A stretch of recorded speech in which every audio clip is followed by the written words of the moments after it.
Good morning and welcome to our thought for today. It's Thursday, it's the 16th of March, it's bitterly cold here in Cumbria and it's raining. But it's good to welcome so many of you to this time of reflection. Let us just be still for a moment and just come back into our comfort zone, a zone where we know that we're loved, where we're cared for, where we're protected, safeguarded, nourished and nurtured by the love of a selfless God.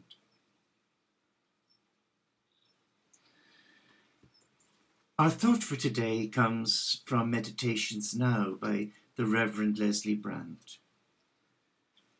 And it's for today's date.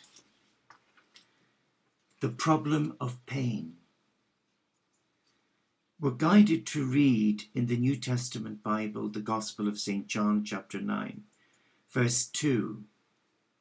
Rabbi, who sinned, this man or his parents, that he was born blind?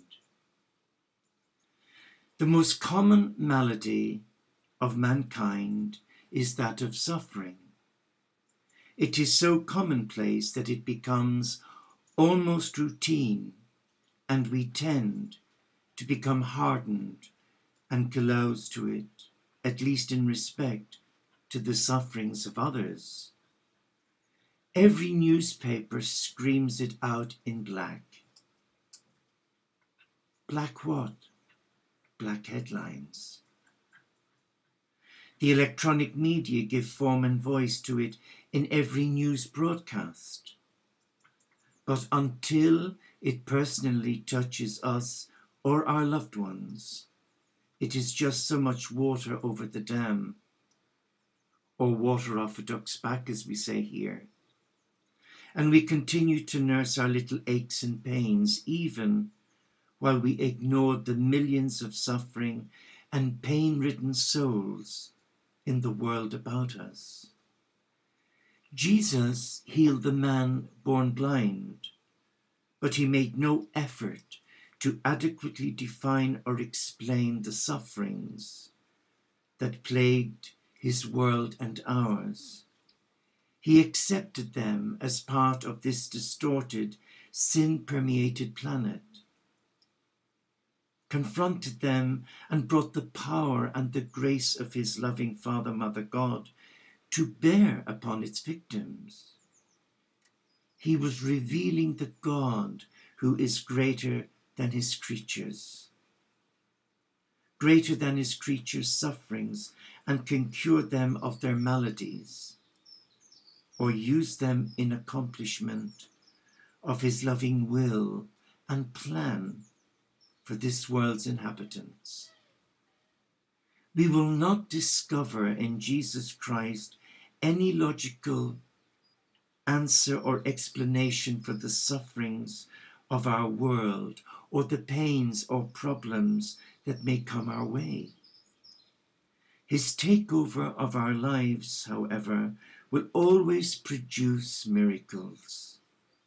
It may be the miracle of immediate healing, or the eradication of the pain, or the supernatural grace of God that enables us to handle our sufferings and even to use them in the accomplishment of God's purposes in and through us.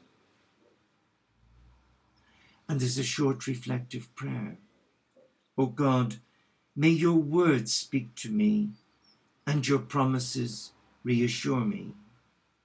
Your Spirit works a miracle within me that I may remain faithful to you in times of pain and distress.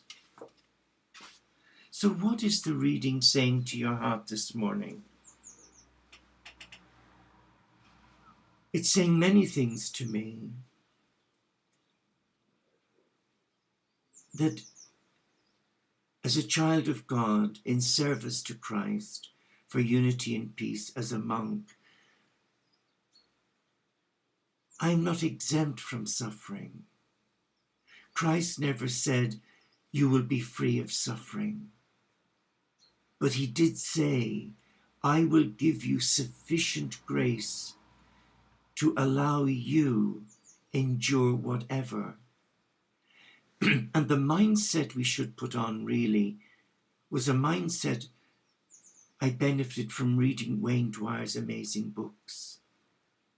Rather than curse the problem, rather than whinge and moan and groan about one's aches and pains and disappointments, let us bless them. So instead of giving our energy to a negative situation, why not give our energy, positive energy, in a blessing to what we're going through? And thank God for bringing good from it. I know in my own case, over 20 years ago when my dear friend died, my blood brother Eddie, who died of cancer age 42, where I felt my world had come apart, and I was prescribed Prozac to help me cope and deal with the aftermath, the grief and the bereavement. It was hard, but it introduced me to mental illness, to bipolar. And my whole world fell apart. I lost everything, even the shirt on my back. And it took 4 years to get back into a comfort zone where I knew that I was loved by God. So my breakdown was my breakthrough to living this simple life. From being the rescuer, the doormat, where everybody came with their problems and no one gave a sausage about how you were. But today, through all of that, I thank God that I have the courage to bless it and to release it to God. So I live day to day. I don't know what today is going to bring, but I pray in my heart I have the strength of God to bless whatever, rather than fight it and allow it to press me more.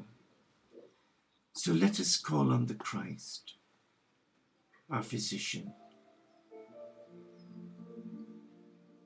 Father, Mother God, we call on your beloved Son,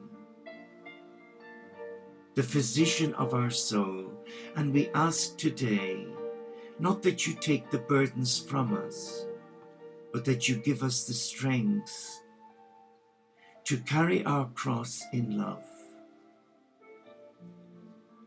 that you give us a disciple's tongue, that you give us a disciple's heart, and that you will equip us to become your hands, your feet, and beating heart for a world that is despiritualized, for a people who are hungry for a meaning and a purpose of their life. Lord, we bless your name and we thank you for never abandoning us at the 11th hour, and for giving us the power to wrap the negative thoughts and mindsets, the feelings of low self-worth and low self-esteem, and to wrap them in your precious blood and to give them to you immediately and leave them with you, so that we can be free to be what you've called us to be, your beloved child. Thank you for joining me this Thursday morning. I hope that what I've shared with your heart resonates. God reward you and bless you.